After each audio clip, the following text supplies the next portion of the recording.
Welcome back to the Healthcare Rewritten podcast. This week we are continuing our series about gut pathogens, and this week is Candida. If you've been struggling with bloating, you're exhausted, you're craving sugar all the time, you might be dealing with the yeast beast. Candida isn't just a vaginal yeast issue. It also affects your gut, your hormones, your thyroid, your mood, and obviously your skin. So stay tuned throughout the rest of the episode. We're actually going to talk about what causes yeast overgrowth and what you can do to get rid of it for good.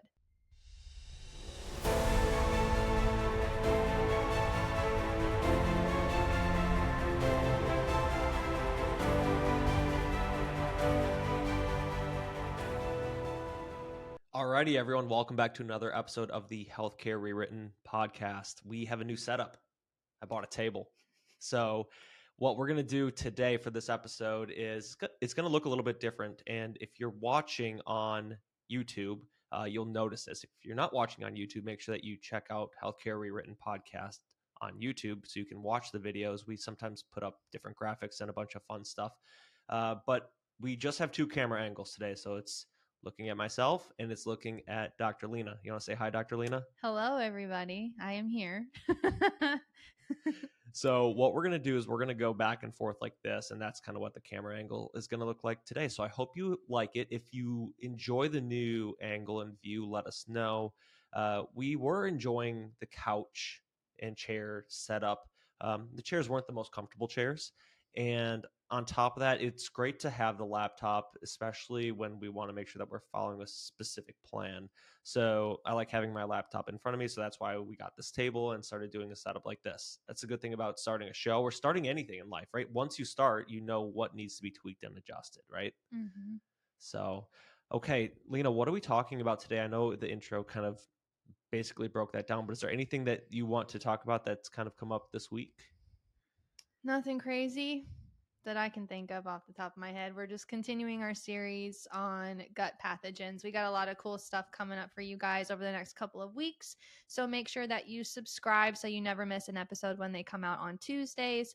I think this Tuesday was a week back from taking a week off over Thanksgiving. Yep. So yeah, we're getting back into the swing of things here. We got the new setup, which is going to be fun. And yeah, this table is very nice. Yeah, I found it on Facebook Marketplace. Again, if you're furnishing a home or you need to look for something, there's like no point to go and buy new shit, right? Like go on Facebook Marketplace. Like it's amazing. If you can find the right people. We already ran into a scammer the other day trying to buy dumbbells.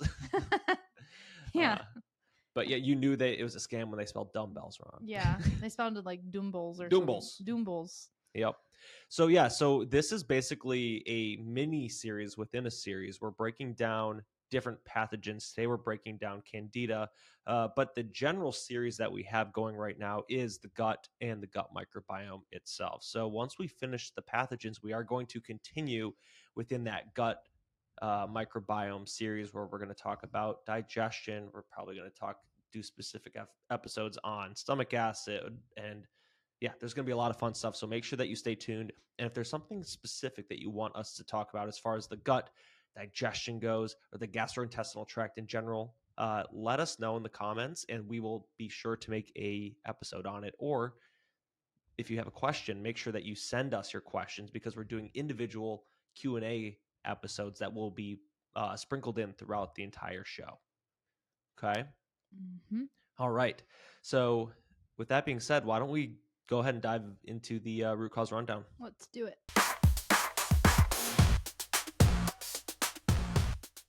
All right, we are in the root cause rundown section. We're talking about a very famous little creepy crawly critter, and that is Candida. Mm-hmm. I would say majority of people struggling with any chronic health issue have a fungal problem, which Candida is a fungus. Yeah, absolutely. It is it's something that gets dismissed too. Something that I see all the time when scrolling the internet is you'll see doctors say this. They'll say, "Oh, well, Candida is just normal flora. It's fine. It's fine. It's fine." Yeah, you know what? So is mold. Yeah, but when it's in an environment or it overgrows or it's in a spot where it shouldn't be, then you start running into problems. And leave it to doctors or medical doctors or Western medicine to basically dismiss stuff like this when you have a bunch of patients that are dealing with this on a daily basis that don't get officially, in quotes, diagnosed, right? Yep. It's like, oh, well, you didn't test positive, you don't have strep, you don't have thrush or whatever it might be, so it's not a big deal, right? It is. Yep. That Candida overgrowth or any fungal overgrowth in general is going to lead to a lot of different issues. I would say you can almost tell when someone's going to have a yeast overgrowth, and we test it on a stool test and it comes back and it shows it and you're like, oh, I'm not really surprised. They're going to deal with, digestive issues, a lot of times diagnosed with IBS, irritable bowel syndrome. They have bloating, they have skin problems, eczema, psoriasis, acne. You break out in hives. They have histamine problems. They have really intense sugar cravings. Their mood is just all over the place. They're irritable one day, and then the next day they're like loopy happy. They have energy crashes. What would you say the most common symptom is that you see with Candida? Ooh, I would say fatigue, but I know fatigue is like an umbrella symptom for a lot of things. Fatigue is a big one, though. One that you didn't hit on would be recurrent infections. Okay, obviously, like things like UTIs, but also just poor immune system health in general, right? That's one that commonly comes back to me that I see, or like exacerbated like PMS symptoms or um, digestive. Obviously, we're going to dive into a bunch, but those are a couple that I would say. What about you? I would say sugar Sugar. Why did cravings. I not say sugar cravings? Yeah, sugar cravings or brain fog are two big ones that I usually see. Yeah. Right. And we'll dive into why yeast can cause sugar cravings here in a moment. But yeah, I would say fungal issues, Candida, not necessarily just Candida, but fungus. Yeast can present in multiple different forms, right? We have Rhodotorula, there's Candida that's not Candida albicans, but the most common one is going to be Candida albicans. And that's what everybody talks about online all the time is Candida, Candida, Candida. But let's just remember Candida is a fungus. So we're not just talking about Candida, but fungus as a whole. And Yeast. it is a normal gut flora. This is something that we should see. Now, when it's overgrown, something that we brought up a lot last week, that's when we run into problems. The key word, again, is going to be balance. Yep. Right? Absolutely. So why would Candida overgrow? I think that's like the true question that we should be asking ourselves. Why is Candida overgrowing? And what does it look like in our patients where we're not seeing Candida? What functions are they commonly having that like are optimal, right? Typical things that I see is they have good bile flow, right? They have adequate stomach acid. They have good short chain fatty acids on a stool test, right? They are moving their body. They're having a diet that's not saturated in sugars and carbohydrates. Would you agree? Yep. And, inversely, the things that are the opposite of what I just said are what can contribute to yeast overgrowth in the first place. And on top of that, right, a couple other things: antibiotics, medications, estrogen dominance. Those are all things that can contribute or exacerbate that Candida overgrowth. Yep. Right. Yep. So what does Candida do inside the body on a physiological perspective? Right? We got to look at things like leaky gut. It definitely damages the gut lining. It actually releases toxins. They're called endotoxins. And if we have those endotoxins and we're not draining properly, we're not pooping every single day, you're going to have that toxic overload. You have liver burden. You're going to have obviously issues with hormones at that point, maybe even blood sugar imbalances. And the reason that you actually crave sugar while with a yeast overgrowth is because fungus and yeast feed off of sugar. They eat it. They love it. So when obviously they're hungry, they're going to make you crave sugar because when you eat the sugar, they're going to eat the sugar too. And that's where when we work with patients and we identify that they have Candida, one thing that we have to do is basically starve it, right, at a certain pace. And that can be very difficult for the patient, right? They can get those sugar cravings. They can get the headaches. They can get even more fatigue. They can get worse before they feel better. It's something that we almost anticipate. And we warn our patients about it. But sometimes like, oh my gosh, I didn't realize where I would be for a week or two until I got over the hump. And it's super common, but that's where we lose patients sometimes, right? They kind of, resort back to, being really comfortable and not wanting to do this approach. And that's where the yeast, that like drags you back in, Mm-hmm. brings you right back into the cave, Yeah. right?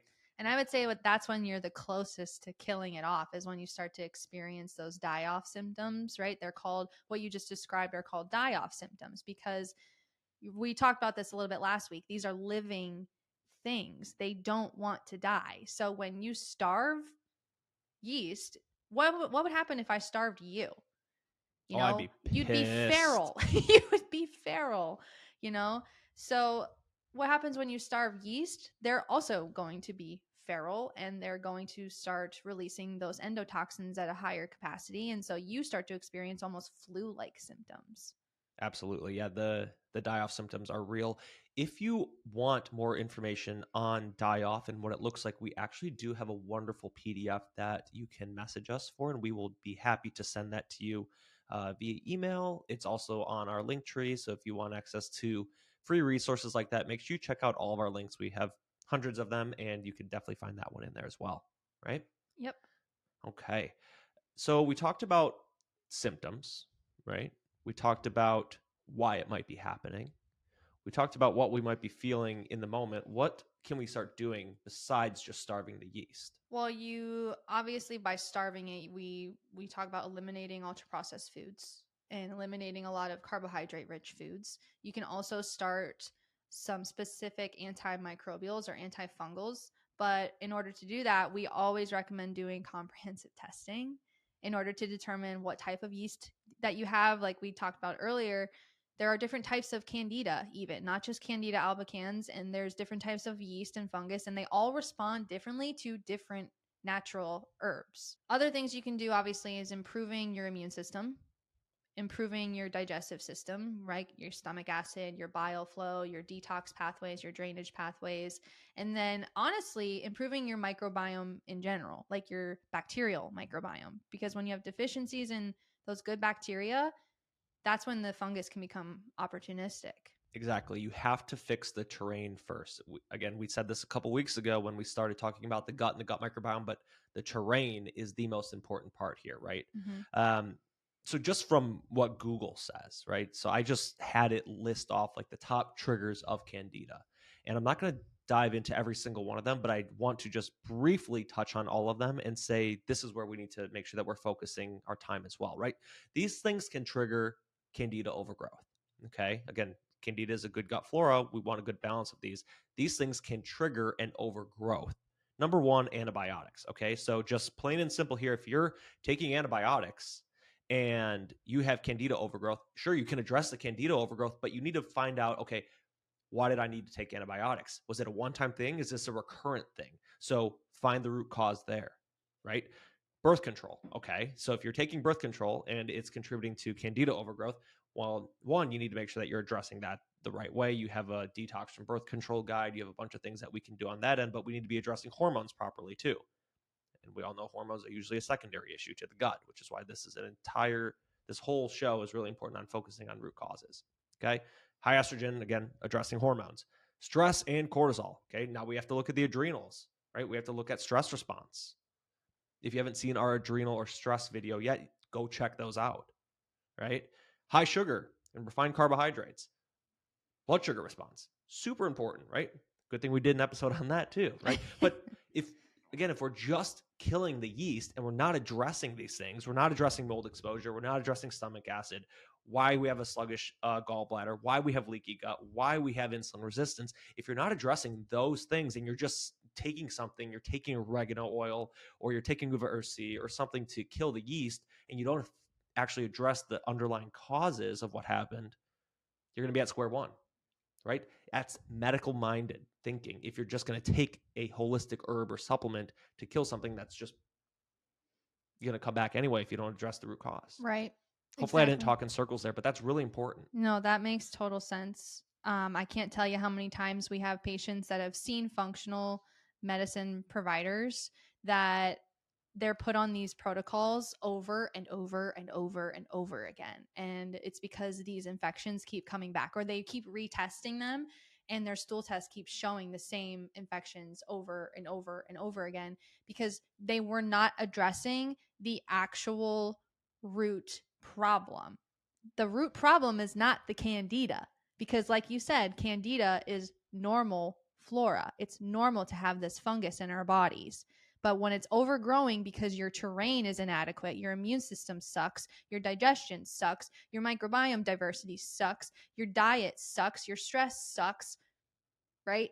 This has the opportunity to grow. Yeah, and you're not going to get anywhere with Western medicine because, again, the only time they're really diagnosing Candida is if it's visible, right? So is it on the skin? Do you have the vaginal yeast, right? Do you have thrush? Those are the only really ways that a medical doctor is going to diagnose that. They're not running gut microbiome or fungal markers or anything like that. No, and they're just going to prescribe you an antifungal like fluconazole or metronidazole or something like that. And again, there's time and places for medications. But again, if we don't address actually why this had the opportunity to grow or overgrow in the first place, we're never going to get anywhere. This is so important, not just with Candida, but with everything that we talk about on this show. So important. So if you could take one thing away, right? I know it sounds super cliche, but it's find the root causes, find out the driving forces for X, Y, and Z symptom that your body's screaming at you for, right? Yeah, and I would say, I mean, from my experience too, I used to struggle with recurrent yeast infections, and I always thought it was just because I was a swimmer, and I'm wearing a wet bathing suit majority of the day. I thought that's what it was from, and then I would constantly be prescribed antifungals, but I also had eczema. I also had skin problems. I also had acne. I also had digestive issues. I also had painful periods, but no one tied any of that together. And I think it's really funny and it's interesting because when I'm going through, questions that I ask during a new patient appointment and I get to the digestion section, and I ask if they struggle with recurrent yeast infections when I'm looking at the digestion section because I know that it's all connected. Your vaginal microbiome and your gut microbiome are very, very interconnected. And I would say your oral microbiome as well, right? 100%. So which is why it's really important. We always talk about oral thrush. Again, question I ask every appointment when I'm working with patients who have Candida, right? Yeah. And again, not just sitting down and getting comprehensive testing, but having those conversations with your doctor, having them ask those questions, really important in telling how you're progressing through detoxing or getting rid of Candida overgrowth or starting to balance out that normal gut flora, right? Super, super important. So let's walk through together. Okay. Let's just walk through what a standard patient would come in with, some common things that they see, and then what a general approach would be. Again, if you've listened to this show for any period of time, we don't have like protocols. Every patient is different. So we're just going to make up a fake patient today. Okay. So we're going to walk in and patients walking in going to go see Dr. Lena. And what are some common things, Dr. Lena, that they are going to either write down on their intake forms or share with you in their office that scream to you, okay, this person probably is dealing with a Candida overgrowth? So for a female, I'll read on their intake forms. It usually says things like bloating all the time. They're bloated from the minute they wake up to the minute they go to bed. They have really painful periods and they're heavy and they're throwing clots like crazy. They have skin problems. They have really low energy. Their mood is very unstable. They have a lot of brain fog and they crave a lot of carbohydrates in their diet. That's like cookie cutter. I'm like, yep, that's fungus. So, okay, that's great that those are like the warning signs for you as a clinician. After you identify, okay, here's some warning signs, obviously you're going to then start to give recommendations, right? And the wellness way approach that we have, the holistic approach that we offer, it's testing, lifestyle, diet, and supplementation. So with all four of those categories, let's just break those down in short here. Where would we start with testing and why? I 100% would do a stool test because that is the best way to assess whether or not you have a fungal overgrowth, but also assess the foundation of your digestive tract and your immune system. So that way, again, we can check the terrain and see how it's functioning as to why you developed a yeast overgrowth. Awesome. And then when it comes to diet, before getting the testing back, and then maybe what it would look like post testing. But when they leave your office initially, are we starting to recommend a couple things, or what would you do?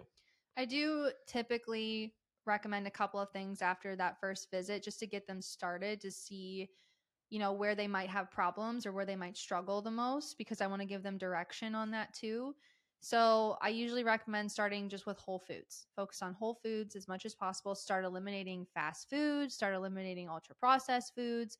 Focus on meat, fish, vegetables, fruit. If it grew in the ground, had a mom and dad, or grew in a tree, as your higher up guy says, that's what you should be eating, basically. Especially if I suspect Candida, I'm telling them to avoid a lot of the breads and pastas. We always recommend going gluten-free at that point too. But it really does depend on the patient, but I would say most of the time I recommend whole foods. Yeah, and I think you hit it on the head there. I think when it comes to like those initial recommendations, a lot of times it depends on where the patient's at in their health journey, right? If they've never avoided ultra processed foods or fast foods before, it might be a little bit more difficult. If they're already on their health journey, maybe having them avoid gluten or, basically cut sugars out may be a little bit easier for them. Everyone's going to be at a different pace, right?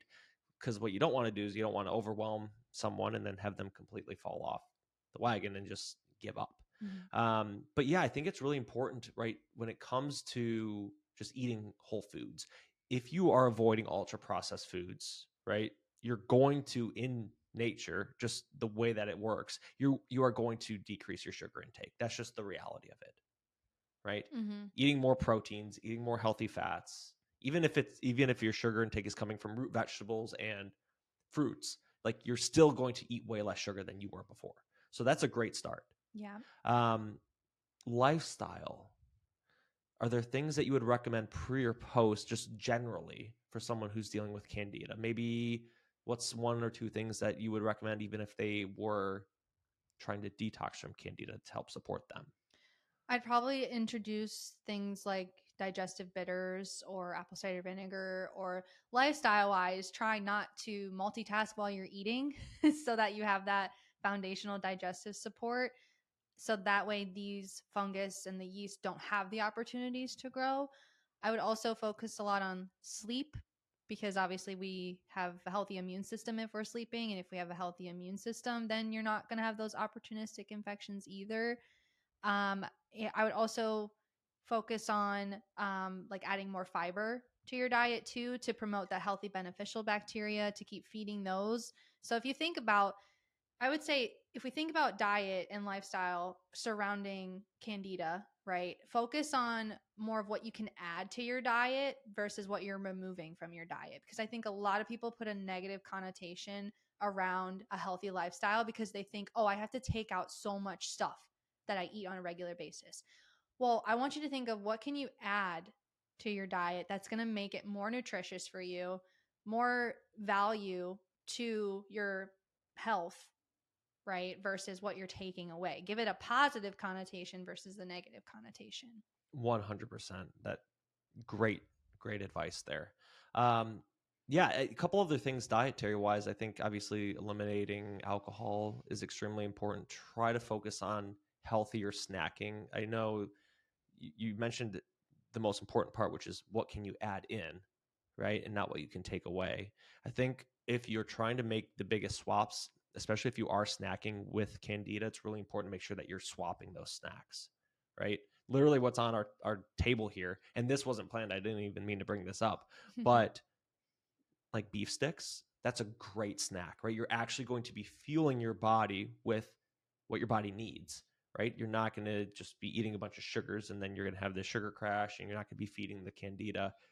Something from like Lineage right here, where their beef sticks, their air dried beef, whatever that might be, is a good option and good swap that you can make where it's not overwhelming, right? Like a whole meal is sometimes overwhelming when trying to make those big changes. If you can focus in on the little snacks first, that's a good way to do it too, Mm-hmm. right? Yeah, because a lot of people they're getting their ultra processed foods from when they're snacking. Yep. Majority of the time, you know. So Lineage is great because they're grass fed, they're grass finished. They have those ancestral blend ones too, but beef sticks are like top tier, easy snack. Some people are like, "Oh, I don't like beef sticks. they're not my thing. They make air dried beef too. Oh, cool. So, and I actually ordered them. I don't have them right now here to show you guys. But yeah, so if you're not a big fan of like the casing and all that kind of stuff, the air dried beef is another great healthy option. You can use code Dr. Collin on their website and you get a good discount there. They have a bunch of other things. They have honey. I get my creatine from there. We get our protein powder from there. So really good, healthy option for a bunch of different things. They have coffee, third party tested for mold and all that stuff too. So the link will be in the description in the bio, but it's code Dr. Collin. Okay. Mm-hmm.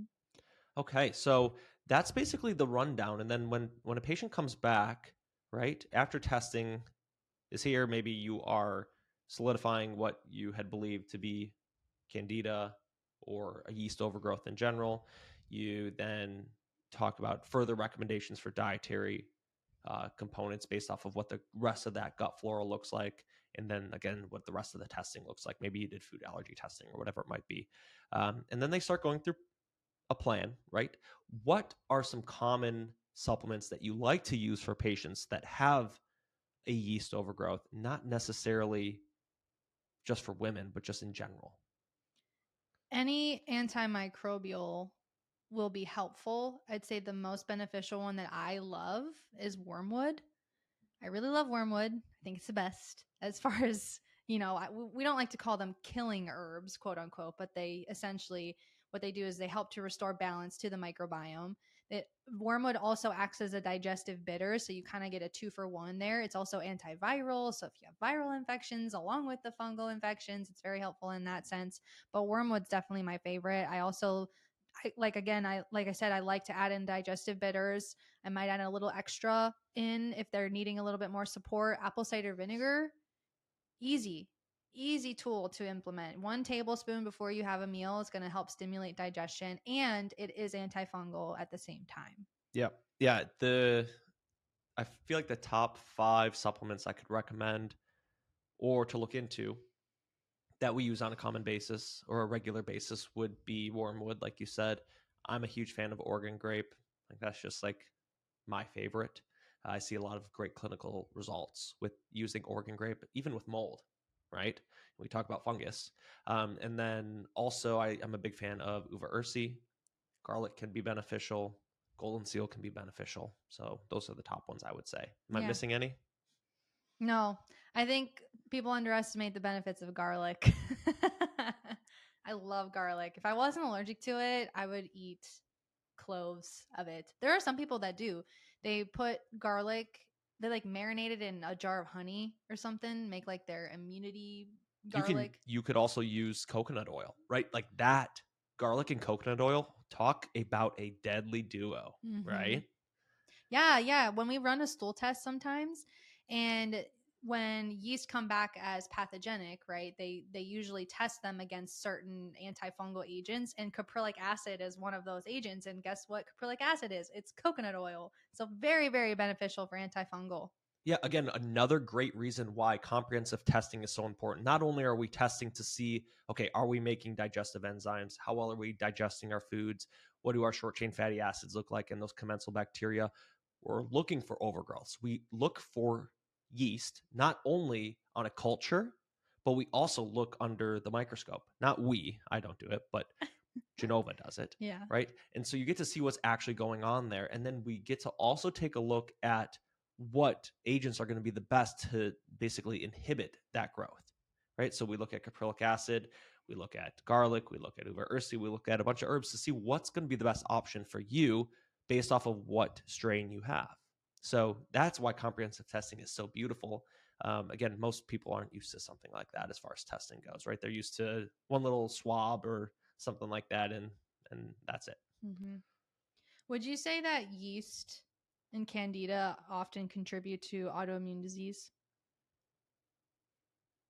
Yeah, I would say so. I think they, with anything in health, I think it's kind of like what came first, the chicken or the egg kind of thing, right? Like, okay, yeah, you have autoimmune disease because, well, you definitely have leaky gut, right? We know that. So did the leaky gut come from Candida? Did the Candida come from the leaky gut? What came first, right? Leaky gut's there regardless. What drove the leaky gut, right? Sometimes it's Candida. Sometimes, again, Candida is opportunistic from the leaky gut. So it really just does depend. So no answer. So the answer is yes and no. Right. Which is a common answer on this show. Yeah. Well, it depends. It depends. It sounds like you when I ask you what you want for dinner. Depends. I don't know. Yes, no. I'm like spinning my gears, like trying to figure out what you want. Yeah. I feel like I'm that way with a lot of stuff. Like even you were asking me the other day, well, what do you think's going to happen on this show? I don't know. I'm just going to wait and find out. Yeah.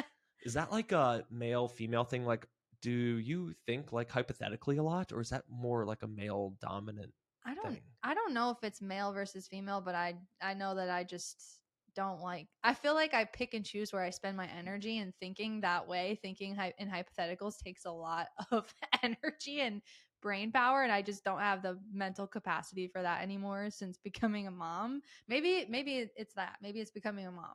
I don't know. But it's a lot of work. You have too many things to think about that you can't think about things that aren't real until they are real. Yeah, exactly. Okay, so you have Candida. Okay. What to do? Well, make sure that you're getting it tested properly, making sure that you're working with someone who's going to guide you through that journey so you're not on this roller coaster Candida ride, right? The last thing that you want to do is you want to make sure that you're not doing this on your own. I think just trying and randomly killing things off on your own is a terrible idea, especially if your detox pathways aren't open, right? So getting guided through that journey is really important, right? A couple things that you shouldn't be doing as well, right? Again, this is generally, right? I wouldn't recommend a bunch of pre and probiotics, right? Could be fueling it totally, right? I wouldn't be cleansing. I wouldn't be starving myself. I would not be fasting. I wouldn't think like, oh, I should just fast. I don't think that's always a great idea as well. So again, guidance is super important, even if you're dealing with a bunch of symptoms and you don't know if it is Candida or not. Again, we don't diagnose in our clinic, but we can see these things on testing. Right. And I think what's important to note about that is that the people that try to do these Candida cleanses by themselves typically don't have the right steps in place to rebuild their body, right? They're constantly doing Candida cleanses, right? You see them, oh, I did my Candida cleanse of the year. I did my parasite cleanse of the year. I'm going to wait till next year to do my next one. That's not how it's supposed to work. Your body should be able to essentially fight these things off and prevent them from becoming opportunistic on a regular basis. But if you're not rebuilding that foundation, of course, you're going to have to keep doing cleanses, and you're constantly going to be revisiting symptoms year after year because you didn't make the changes that were going to prevent it in the first place. So get out of that holistic wellness mindset of just constantly having to supplement for your problems. Yeah, I mean, hey, everyone bashes the pharmaceutical industry, right? Big wellness is a thing too. Like, I mean, it is, and they make a lot of money if you continue to have that mindset. So let's beat that. Let's put you in control of your own health, not big wellness, not big pharma, you, right? So, all right. I mean, that is the rundown on Candida. There's a lot there, a lot of takeaways. Again, sugar is going to basically fuel it, right? So if anything, monitor those sugar intakes and then go from there. And if you want more help, if you feel like you're stuck, you want that expert guidance, reach out to us. There's a way you can schedule a complimentary 15-minute call. You actually get on the phone with myself, or you get on the phone with Dr. Lena. You could talk about your health journey. You could talk about what your goals are. And if we can sit down and say, hey, this is what our plan is, and you can say, you know what, you can help me, and I can say, I can help you. Sounds like a match made in heaven. We can schedule an appointment from there, and then we can start getting to work on getting you back in control of your health. If you want to do that, there's a link in the description below where you can schedule that call. There are some really good specials through Black Friday and through Christmas, so make sure that you pay attention to those. And if you schedule, I look forward to speaking with you soon. Absolutely. Right?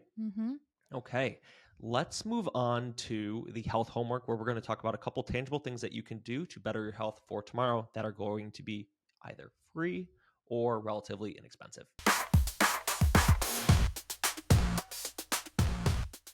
All right. Health homework, again, where we give you one tangible thing that you can take home today that is either free or relatively inexpensive. All right. So I'm going to start because I think you started last time. My health homework for you guys is to start your meals with 1 serving of bitters or apple cider vinegar. 1 tablespoon of apple cider vinegar should do the trick.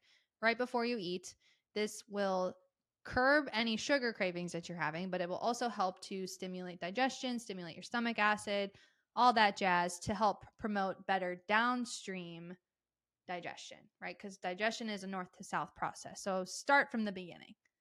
That's a good one. Mm-hmm. I'm huge on reflection, so I think where I'm going to go with your health homework for this week. 1 week here, okay? Either on the calendar on your phone or on your paper calendar, whatever one you have where you track your life events. Where you see the date, right? Above that, in the top right corner, bottom right corner, wherever that is at, I want you to rate your sugar cravings on a scale of 0 to 10. Reflection's super important, and a lot of people don't sit and feel or think about how their body responded that entire week. So at the end of the day, I want you to reflect for a couple minutes. Do I have sugar? Did I have a bunch of sugar cravings today? Was I craving pasta? Was I craving carbohydrates? Was I craving candy or a bunch of chocolate? Right? After I ate dinner, a good healthy dinner, did I go straight for the pantry and grab sweets or want a sugary drink? Okay, rate that on a scale of 0 to 10. Okay, one of the common signs of Candida or yeast overgrowth, like you said, is sugar cravings. I can't believe I forgot that when you're like, what's the most common? Totally blanked on that. Mm-hmm. Okay, that's why you're here. You pick me up. But rate those on a scale of 0 to 10. And if you're having anything over, on average, a 4 or 5, 6, you might need to take a little bit of a deeper look.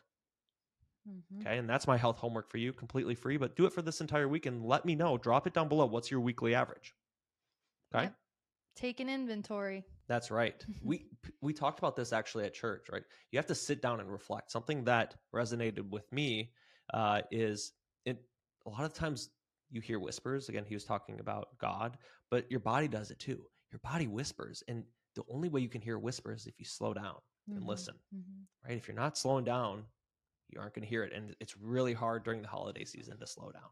Yeah, I think when he was talking about, excuse me, talking about the blessing is not in the knowing, the blessing is in the doing. So when you start to take inventory of what's going on, like you have a problem, that's not necessarily where the blessing is. The blessing is in doing something about it. So getting those functional labs done, implementing some of the things that we mentioned earlier in the episode that can help with these issues.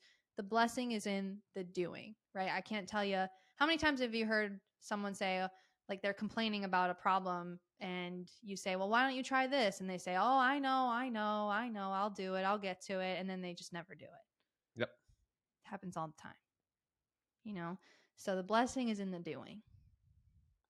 And we're blessed we were talking about it today, we're blessed to have this show, right? Sometimes you're like, oh, we're so tired, like, don't want to do this, or maybe a different day. It's like, no, we have the opportunity to do this and, get in front of people, and people like to listen, and super blessed. So thank you all for listening.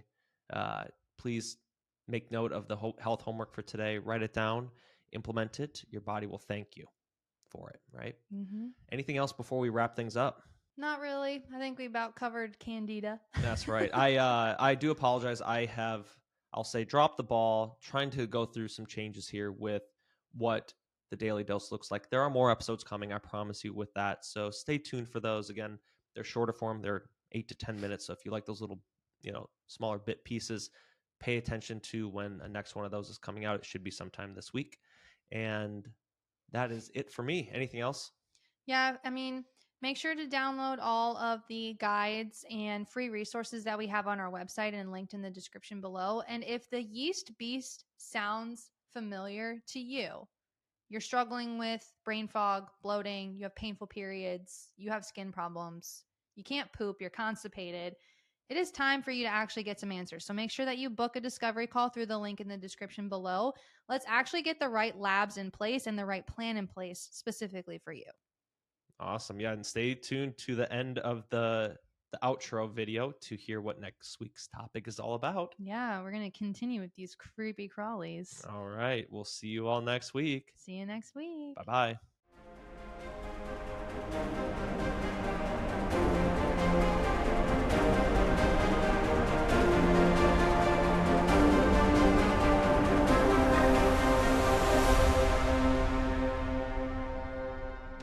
Hey everyone, thank you for listening to another episode of the Healthcare Rewritten podcast. Remember, this entire episode was just for educational purposes only.